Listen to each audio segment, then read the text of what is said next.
Hello, hello. Welcome back to Release Your Inner Power podcast. I have a special guest today. Her name is Jessica. She is here to share her story and how she helps women out today. Hey, Jessica, how's it going? Hi, Sean. I'm doing good. How about you? I'm doing good. I'm doing good today. I'm so glad to have you here. I can't wait to hear what you're going to share with us. So tell us who Jessica is and how she got to where she's at today. Yeah. Um, I first like to start out by saying that I'm a veteran. I think that's a super important part of my past and just the character that I am today. I did 4 years active duty in the Navy between 2013 and 2017. And that's actually where I also found my passion for fitness and lifting, getting in the gym, teaching myself how to use equipment, how to properly do form and things like that.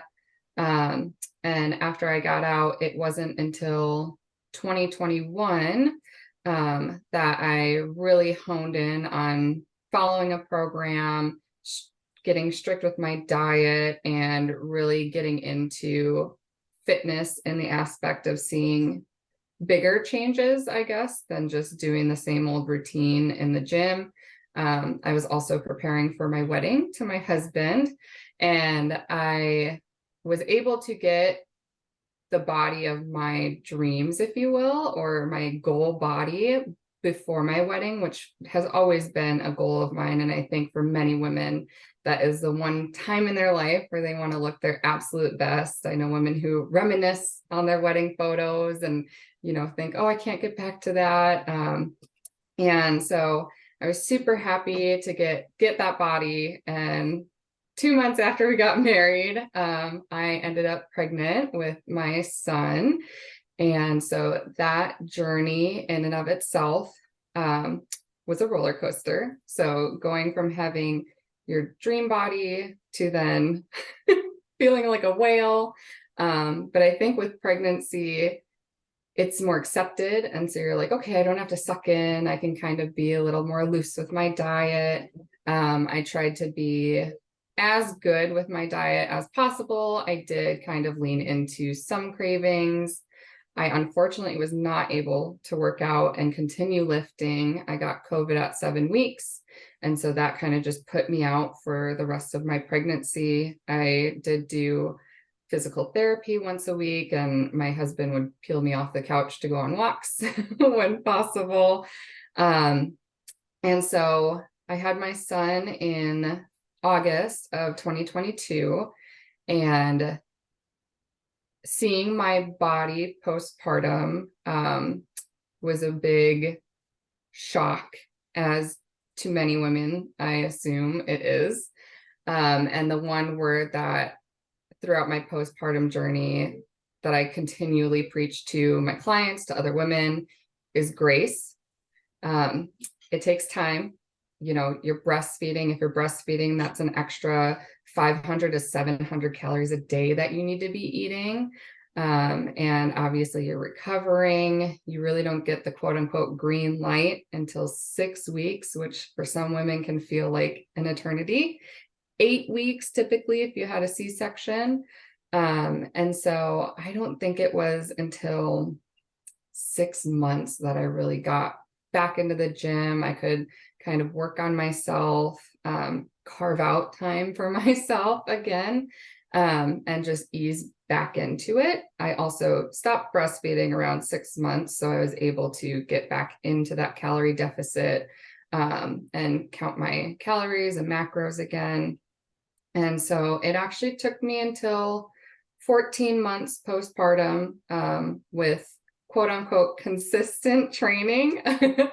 I fit it in where I could, with sleep schedules, how they are, and just the unknown of raising an infant.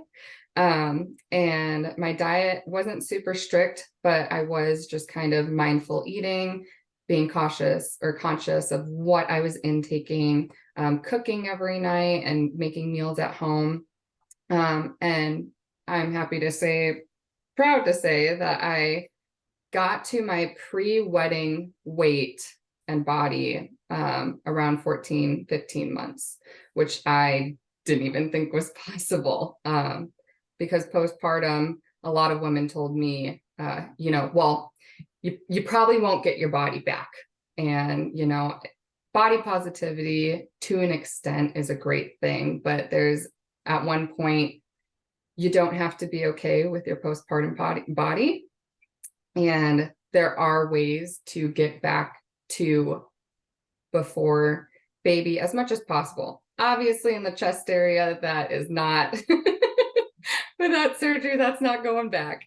But I was able to lift and tone, lose weight, and just be confident with my body again. Postpartum, I found myself wearing baggy clothes, wearing leggings all the time, just really not feeling confident in myself. And obviously that affects my relationship with my husband and not feeling attractive and all of this stuff. And I have never felt that way about my body before. And so I'm glad that I was able to rebuild my confidence in my relationship with my body again. And so during that time, I also became a certified personal trainer. My husband said I needed a hobby. And so I was like, I'm not good at anything. And he said, you're always in the gym, you help your friends out when they have questions. And so why don't you just dive into that? And I never thought it would be a career, but here I am, a stay-at-home mom with my own business as a certified personal trainer. And I also work part-time at a gym. And so it's actually been the best decision ever thus far. That's So that's a awesome. little bit about me. That's awesome. There's a couple things that I really liked in there when you were saying, like you got your, like your dream body right before you got married, and then when you found out that you were pregnant, you like knew, your body's going to change, right? So what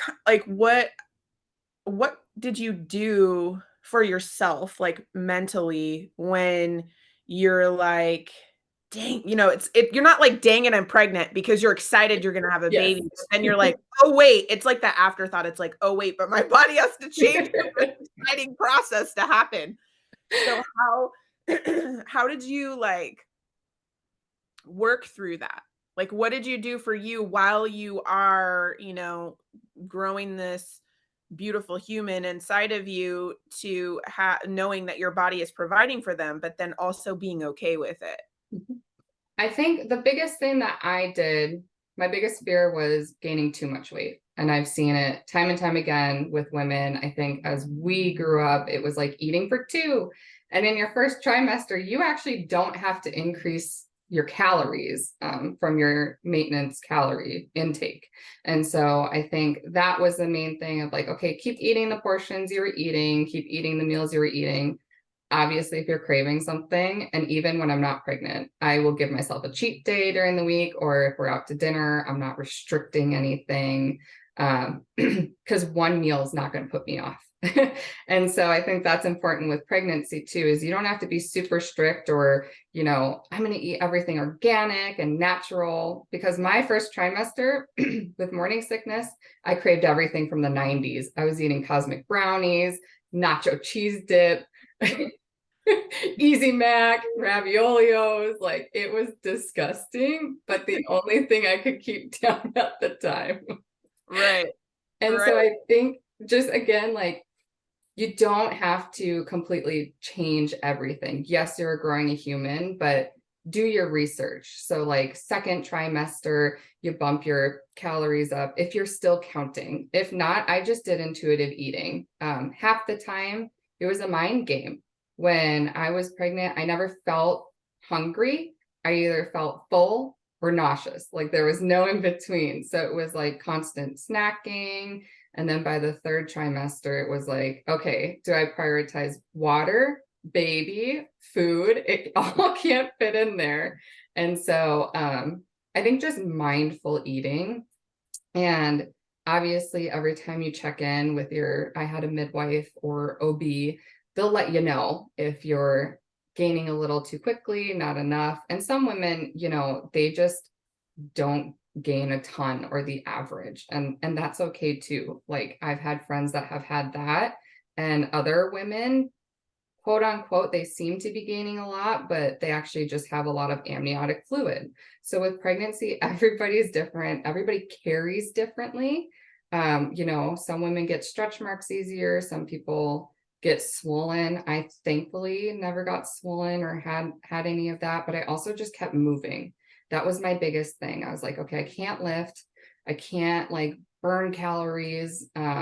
Yeah, I felt exhausted because I was growing an ear one day or doing something. And my husband had to remind me, like, you are doing something. It's okay to take naps. Just Yeah. listen to your body. And that was the biggest thing that, nature has done this for how many years? Just lean into it and follow it. Obviously, with cravings, like I couldn't get Dairy Queen every single day, but I did get it at least once a week. That was one of mine too, Dairy Queen. I was like, can we go get that? Yes. So fast forward to after you had your son. And I think, there's something to be said for women when after you have, your kiddo, that it's funny because that there is this whole recovery period of, because your body, like took you took 9 to 10 months to grow this human, and then you have your baby and your body is like, "What?" Because it's gone. Like it's out now. So now it has to like reset. And it's funny because we put a lot of pressure on ourselves like, "Okay, it's out. Like, let's go. Let's do the things," and it's like that's not realistic. It's not realistic. You have to slow down, and you have to I love that you said give yourself grace because it's so true. You have to slow down and give yourself grace to really process like my body is healing in many ways, not just one, in many ways, and it's resetting, and there's so many systems involved with that it's going to take a while. So it's like you have to keep reminding yourself of Mhm. that and like still being okay with, like you said, taking breaks or taking naps or doing that because it's still healing. I think it's harder postpartum because there's more demands because, a little sleep might be totally whack or their eating schedule could be crazy. You could feel like a total mom be like, oh my gosh, I can't, you're supposed to give yourself grace for this, but then you want to try to be like a normal human somewhat because now you're not pregnant and you're not like bigger, like you still have some weight, but you're not like the biggest that you were, right? So it's so crazy how much pressure we put on ourselves, like we're supposed to bounce back like real quick when in reality, for me, like I had a C-section and my kid was huge, humongous. Okay. And it took me almost an entire year before I felt normal again, before I could even continue to do what I did pre-baby. Mhm. And so I think you're right, like just working through that and the grace thing is like a whole challenge in itself. Did you have practices or things and habits put in place that you would do postpartum to kind of like reset and remind yourself on a Yeah. regular basis? So I think, just continuing what I did with baby bump pictures. Pictures can show a lot when you think you're not progressing or whatnot. So obviously it's reverse of growing the bump, but thinking, or stepping on the scale, oh, I didn't lose weight this month or this week, or I don't think I'm getting smaller. My jeans still don't fit. But doing progress photos before getting pregnant just to see progress in the gym, I was able to kind of do the same thing. And thank God, because now I have befores to show, like, yes, I did have weight. Like, this was my heaviest, even though my husband's like, that's not that heavy compared to other women. But it was like my personal journey and how I felt. Um, just take photos in the same outfit or lighting, time of day, because obviously you can bloat as you eat if you're taking pictures in the morning versus at night. And just a visual reminder of like, oh, okay, I am slimming down. My stomach is a lot more toned, or my legs have gotten smaller. just things like that, because a lot of time, especially from the backside, we as women don't see that every day. Like our husbands may notice it, but we don't, especially if your goal, like mine, was fitting back into your jeans. If they don't fit, they don't fit, whether you lost 5 pounds or not. There's a point where they're just not going to fit until you get to a certain body fat percentage or whatever. But if Right. that's your goal and that's what you're basing it off of, you will always feel like you're not making progress and just defeated. So I say progress photos for me really helped a lot, because even though I wasn't in the gym doing anything, my body was naturally kind of, with breastfeeding, you're burning calories. I was still getting up and walking around and carrying this baby as he grows. That's more weight that you're carrying around. And so you're still doing stuff. You're burning those neat calories that are non-exercise calories. So don't feel like you're not doing anything. And just visually, those photos showed me so much when I felt like I was doing nothing but being a couch cow. I know it's funny how you can get onto yourself when it's like not your normal habit or routine of doing something for yourself and like working out or eating, and how much we can beat ourselves up about that versus like, you know, really looking at the full situation of what you're doing. And you can tweak it a little bit, but you can sit on the couch sometimes. Like it is fine to do that. If you were sitting on the couch all the time, then yeah, if you do it sometimes, like it's funny because you have to be okay with that. And sometimes that can be a struggle. Sometimes that can be a thing. I'm definitely a busy person. And so for me to rest and recuperate can be challenging for me. And I have to change my mindset about it Yep. before I do it, or it won't. It Yes. won't it'll be like a struggle the entire time unless Mhm. I like, get right in my mind about it to make it easier, the rest of the time, which is giving yourself grace and reminding yourself. Mhm. And it's so awesome that, your husband was there kind of like your cheerleader in your corner because at the times where you were doing that, where you were just like, oh, I'm just, being a couch cow and I'm not doing anything. He's like, excuse me, hi, I'm going to remind you of the things you are doing. Yes. So you can like come back to this reality. Here we are, like I think that that's really cool that he helped with that. And I think that's also important is to have, um, somebody in your corner that can kind of like word slap you back into reality of what's actually happening, because sometimes you can get it stuck in that spiral for a little bit. And when, you use the phone a friend or whatever, it can be like, hey, this is going on, and, give yourself some time and space, and it's okay to do the things, because you're trying to get back onto a different new habit, because now you have a whole nother human. So everything is going to change. Like you can Yep. still go work out, still eat right and do all the stuff, but it's going to shift a little bit more because now you have an additional person in your life that so it's all going to be different anyway. So you're just building it, like, I don't know, remind yourself that you're building it now in this new way because you have all the new things that are happening. Yes, a new normal. Yeah, new normal. Yeah, totally. Well, tell me a little bit more about, I know like you said a little bit about what you do, and I like to ask people what they're passionate about and like what really gets them going. And I know that you said that during your postpartum phase that your husband said, like, why don't you go to the gym? Can you tell me a little bit like go to the gym and get certified as a trainer? Can you tell me a little bit more about that? Like what led you, to that? What led you to actually getting certified?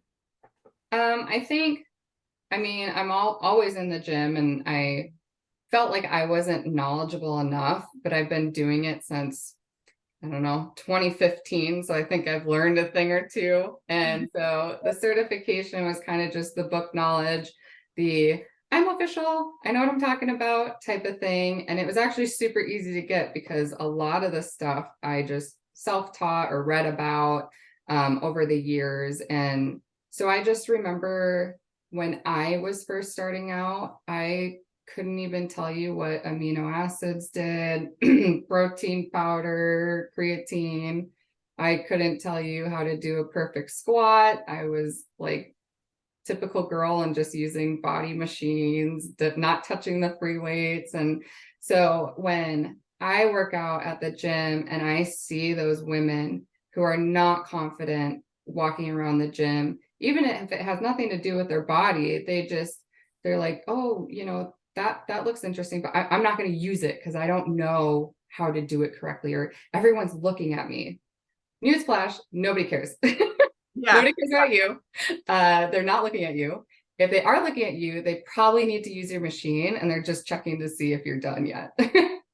So I think as women, we've come a long way in the gym, but we still feel like we don't belong there, or that we don't know what we're doing. And so that kind of fueled my passion to get certified and to be able to help other women primarily. And then as I talk to people and my friends, I just naturally gravitate towards new moms or postpartum, and just helping them, because that's building back a whole new type of confidence physically and not just knowledge wise. And so with my business, I never intended to target women. I was like, I'm a veteran. I could totally train males if I wanted to. But I really just like working with this group of women because I feel like there's such a need, and there's just so little knowledge with even working out pregnant, let alone postpartum. Like, what can I do? What am I able to do? Where can I get my body? I thought I just had to accept this as my new normal now, and there's nothing to do about it. My mom pees when she sneezes, it's normal. Just all these things and myths that I want to help expel and just educate women to feel independent. And it's like, no, I can do this. I know what I'm doing. And so that really just fueled my passion to get certified, and then eventually start a business out of it. I love that. I love that the people that you started to work with are, pregnancy and postpartum, because I do feel like there's this whole societal norm of it's kind of like our job to just like make the baby and then have the baby and then like go back to normal. Yep. And like, yeah, you chose to have a baby, so that's what it is for you. Excuse me, no. Yes. Like it's like this whole thing of, okay, how, like, when are you going to come back to work? And, Mhm. and then there's like all these multitude of things that we have to do physically, not even mentioning the mental part. Oh, yeah.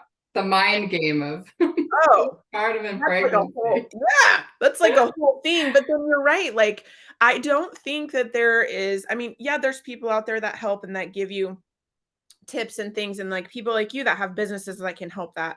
But I don't think that it is like a thing in society to be like, okay, let's look at how we can, keep moving your body and keep yourself healthy Mhm. while you are recovering, because you can. It's kind of like, I don't know, the perspective just gets kind of weird and shifted, and then you have this whole thing where you could, I'm pretty sure that moving your body and working with this is going to decrease postpartum depression, Mhm. right? So, but is that talked about? Yeah, No. and it's No. not. A lot of things are not talked about either with pregnancy. I mean, my mother-in-law and my mom, they have multiple kids and they never warned me about the mental aspect of it. And postpartum, I had a really tough time mentally, not doing things, and just working through that. And you got all those hormones, and nobody wants to scare the pregnant woman or tell them their horror stories, but information is good to have. Like, I shouldn't be learning these things from Instagram reels, and Google, and just I think as women, we need to talk about it more and not be afraid to quote unquote scare the new mom. I was taking in all information. Granted, there's some things with a grain of salt that you're like, okay, that was your experience, whatnot. But keeping myself very well informed. And I was fortunate enough that my husband, while he was in the Navy, was stationed in Florida and did labor and delivery for 2 years. So thankfully, I was like, medically, you're like more prepared than I am to have this child. But I think just reading up and informing yourself, preparing yourself with knowledge. And postpartum, I thought I'm going to breastfeed. It's natural. My body's going to know what to do. It didn't. I was an exclusive pumping. And at one point my supply dropped. I had to cross that hurdle of introducing formula, felt like a failure, and then realized me and my husband were both brought up on formula exclusively. Our moms couldn't breastfeed. We turned out fine. And Right. no matter if your kid's eating organic, has screen time, doesn't have screen time, like they could still grow up and pack a smoke of cigarettes a day. Like no matter what you do, just know that it's enough. That you care, it's enough. And as long as that child is loved and taken care of, that is enough. And that you're doing a great job, because it's tough. It's very tough. And just mentally, sleep deprivation, you don't love your body, yourself, you just feel all over the place. And again, just having that grace and telling yourself that this is just a season, it's not forever. That is, you have to just burn into your mind. Yeah, it's definitely temporary, right? Reminding yourself that this is temporary and it can change. You're not stuck there. Mm-hmm. It might feel like you are stuck in the mud up to your thighs and you're like, I'm supposed to walk in this. Like it might feel like that. It might be that, feel that hard. But, in the beginning, you're kind of in the trenches too in the first couple of months, but that's okay because there's a lot going on, and to be reminded that you can change it and you have the ability to change it. And, why not try or do something different? And it works for you. Like you said, when all this information and people are coming at you, what's going to work for you and what's not. If you try Mm-hmm. it and you're like, no, it's not my jam, fine, pitch it, try something else. That's the beauty about like taking the information and trying something that works for you or doesn't work for you, and then going from there, because you are going to know what the best thing is for you in that, space. And to realize that you don't have to do it fast. You don't have to, oh, you're supposed to be in your, pre-baby body by a year. Yeah. Okay. Like it, and some might it might be 8 months, and they might be, because everybody's different, and then there's some that might take 3 years, but you need to be okay with where your progress is, because as long as you are doing the things and making the progress, like you said, I love the picture thing, and not just always putting on your jeans and being like, they still don't fit, because it totally makes a difference. Like the Mm-hmm. number on the scale, like it doesn't matter, because you don't know what that weight is. It could be water at the time. It could be, like you could have inflammation happening. Like there's so many things that can contribute to that number. So just if your number seems stagnant, it's like, I love that you said pictures, because it does make a difference. Mm-hmm. To see where it is, like where the weight changed or dropped or what have you. It totally does make a difference. And to, like be okay with you doing the thing to get Yes. there. So I love that is your like niche of helping, because I think it is much needed, and as a reminder to, new moms, that you can do stuff for yourself and be a mom. Just because you had a kiddo doesn't mean it's like, oh, whole life's dedicated to this little peanut over here. I mean, part of it, Mm-hmm. Yes. but you are a person too. So let's take care of you along with this little peanut over here. Yes, that was my goal to I love being a mom, but that is not my sole identity. I coexist with my son, and that is one of the hats I wear, but I still get to do things for me. And another mental challenge is like, it's not selfish. Some days it's needed. Like otherwise I'm a real witch. Like if I don't get my training in, I don't have my me time, like the whole house suffers. So I Yeah. think that's a big thing of like self-care can be different for everyone. And if it's working out, that is not selfish at all. Correct. Correct. I mean, it's interesting, right? Because we think it's selfish to fill ourselves up so we can be better for our kids when you think of it like that, right? I think what would be selfish is if you were hurting them or sacrificing them for doing something for you. That is selfish, but taking care of you is that's just not. And it's sometimes that's a hard switch to flip in internally in your mind. You have to like really work through that. So I'm very glad that you said that because it's so true. If you want to be a good mom, you want to be the best mom, you want to be able to do stuff with your kids and show up and not be snippy and, like you said, a witch. You got to do stuff for yourself. I'm the same. Like if I have to work out, I have to move my body, I have to do something. Otherwise I am snippy. And then what is that? Then now my kids are like, geez, what's wrong with you? You don't want that. You want to be like, oh yeah, I am being kind of mean. It's like the same. It's like with them, like they act up, they throw their tantrums or they're like super crabby. Why? Because their needs are not, they're not there. Like they're not getting enough sleep or they're not getting enough food or they haven't had enough playtime. Okay. Well, Yes. have we eaten? Have we slept? Are we drinking water?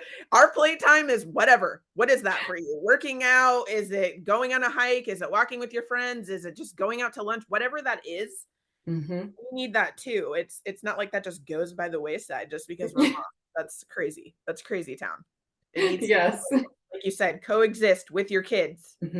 Yes, that's what we need to do. That's what we need to do. So it's good. That's good because I'm sure infuse that in with working with them, right? And chatting with them and working through that whole mindset piece along with training them, I'm sure, because you can't just physically train somebody. I'm sure you guys talk and chat a lot. So it's a whole mindset thing as well in there. And I think that's really cool that your perspective is that way because then you can infuse that in there with them and give them that whole encouraging boost and motivation and all that stuff for themselves as well. That's really great.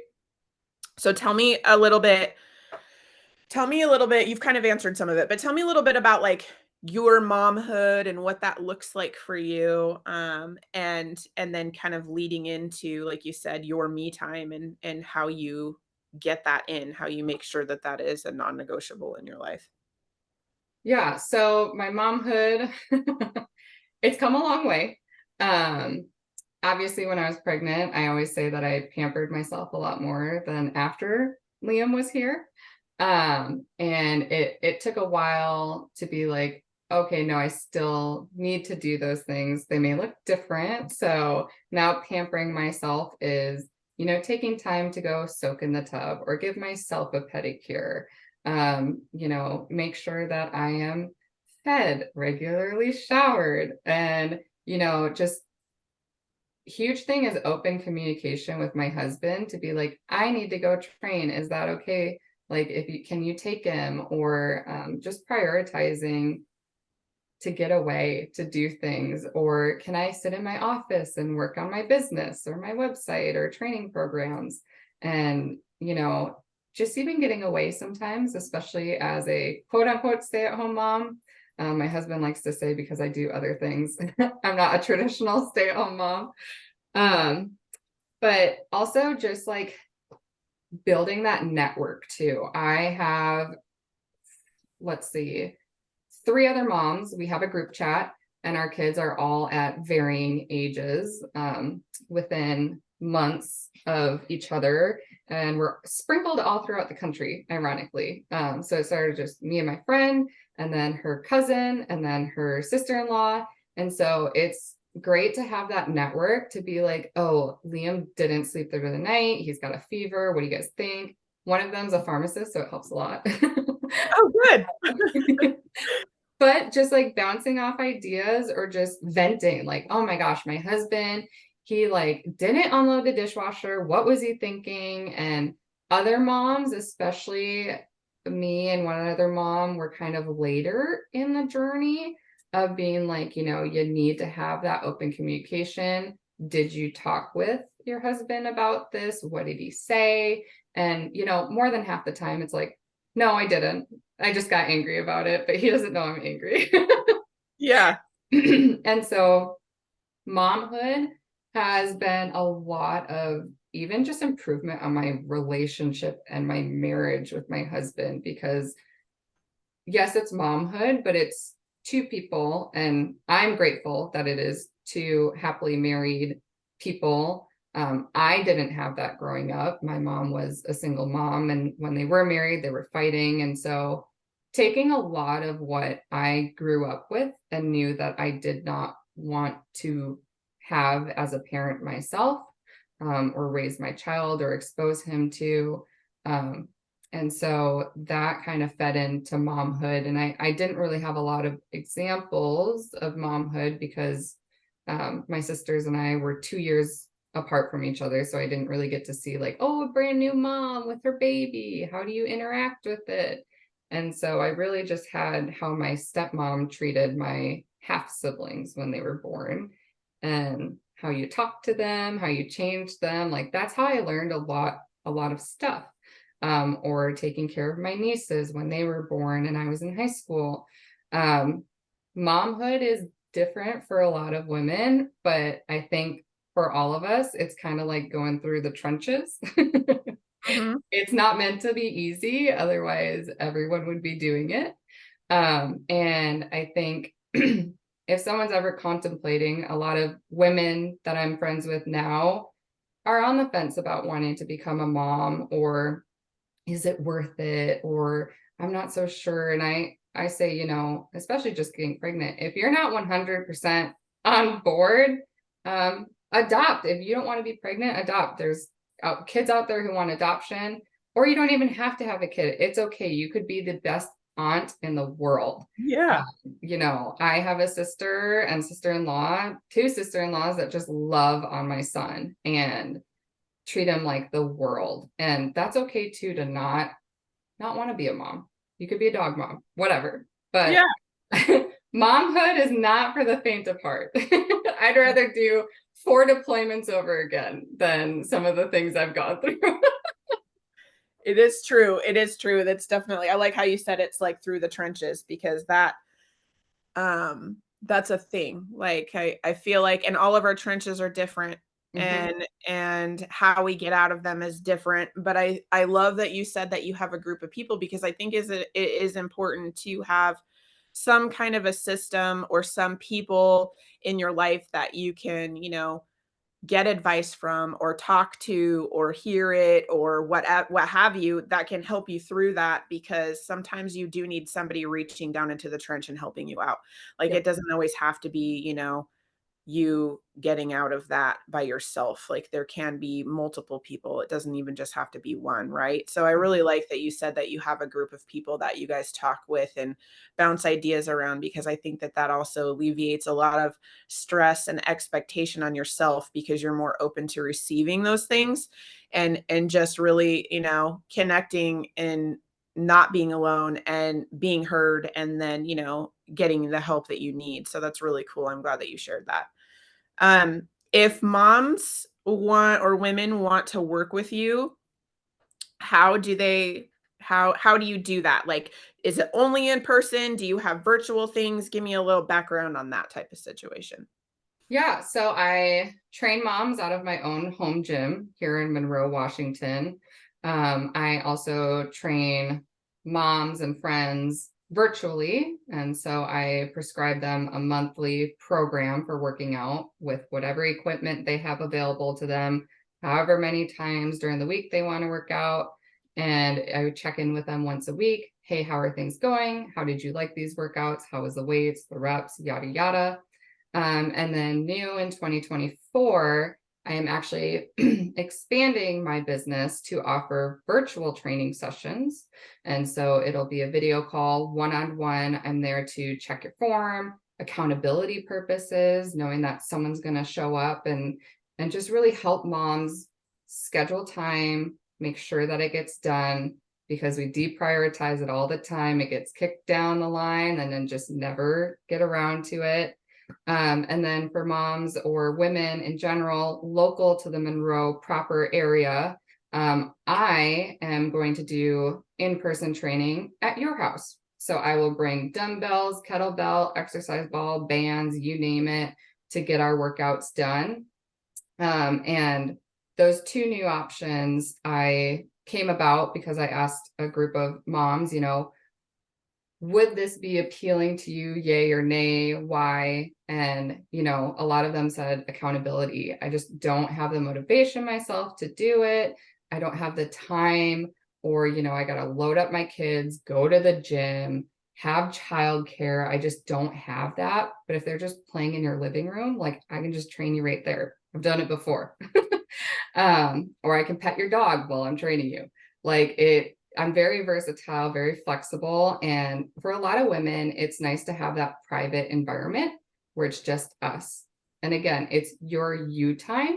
You can vent to me, you can whatever, and I'll give you even more knowledge than just training you. If you have a question about nutrition, I answer it. I help all of my clients succeed. Like I wouldn't be doing them a service if I didn't get the whole picture rather than just lifting weights in that one moment. So I have a website, JShirleyFitness.com, where you can reach out to me via contact, or Jessica at JShirleyFitness.com. That's my email. Or hit me up on Facebook. People DM me all the time, or I'm on the local moms Facebook groups if people have questions about something, or I can't lose this postpartum weight. I'll always give my knowledge and expertise and say, if you have any more questions, DM me. Like, I'm not going to charge you per minute or per message that I send. I just genuinely love helping women. I love that. I love that. Thank you for sharing that. So, and if you guys didn't like take note of that, I'm going to have all the information in the show notes as well, so you can get a hold of Jessica if needed. And if you're local, that would be really cool. I'm curious if that how that works out, and let me know if you use Jessica. I actually am local and close to her too, so I thought about it myself. Before we go, I want to ask you one more question that I always like to ask my listeners. Would you be willing to share one of your superpowers with us today? I would say one of my superpowers is giving women their confidence back. And I think that is just an awesome thing to have. And it's natural. I'm not a surgeon. I'm not, it's all you, like putting in the work and just having those texts say, I lost another 4 pounds, or I lost 2 inches off my waist, or I fit in my pre-pregnancy jeans. And like, I am like cheering for you from the sidelines and just screaming in my house. Like, even if you don't think that's a big accomplishment, like that just fuels me and gives me that life purpose that I've been seeking, ever since working corporate jobs. This is the most fulfilling job, in addition to being a mom, to have. And I think that in and of itself is a superpower. I like that a lot. I like that a lot. Thank you for sharing that. And thank you for you, because then you're giving that to other women. So I love that. I love that. Well, thank you so much for sharing all of your stuff today. It was great to have you on the show. Thank you. I'm so glad you had me on.